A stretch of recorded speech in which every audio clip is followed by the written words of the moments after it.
And so we're seeing here geopolitics is really driving today a fundamental shift in the global economy. And one of the things I focus a lot on is supply chains.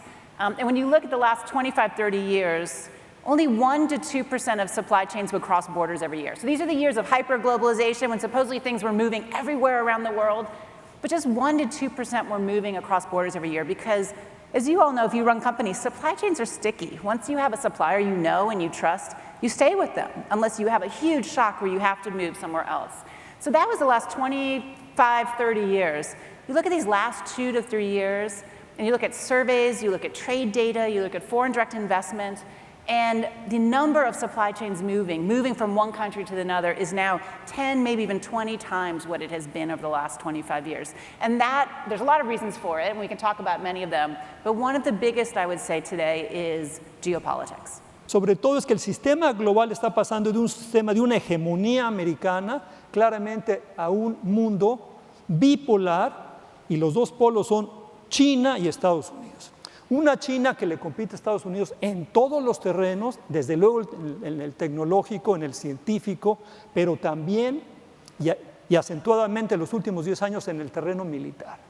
China tiene, y por mucho, el ejército y la marina más grande del mundo. Es ya el país que tiene más barcos de guerra, por decirlo así. Estamos hablando de casi, y así me acordé, casi como todos los días del año, tiene como 350 barcos que literalmente circundan el mundo. Y además China, al acabar esta década, va a tener nada menos que 1,000, cuando menos 1,000 ojivas nucleares. Entonces sí, realmente estamos hablando de un poder enorme. Que ahora el que parece que se aísla es Estados Unidos. ¿Por qué? Porque hay una nueva sociedad, China, Rusia, que la verdad de las cosas puede ser terrible para Occidente y sobre todo para el régimen, para la Pax Americana, que no deja ser más que ese régimen neoliberal de la posguerra. ¿Dónde está la amistad? Xi Jinping la llamó hace 2 años la amistad sin límites entre China y Rusia. Xi Jinping y Vladimir Putin se han reunido no 10, no 20, se han reunido en 40 ocasiones, es decir, prácticamente 4 veces por año en lo que han gobernado, para fomentar esto. So part of it's just an economic competition.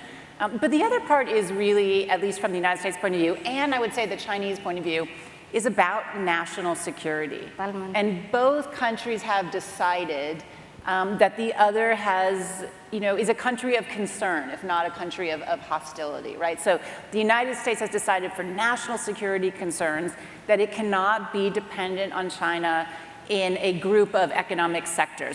I mean, you look at the size of this movement already of supply chains. And so, you look at trade between the United States and China over this last 5 years or so.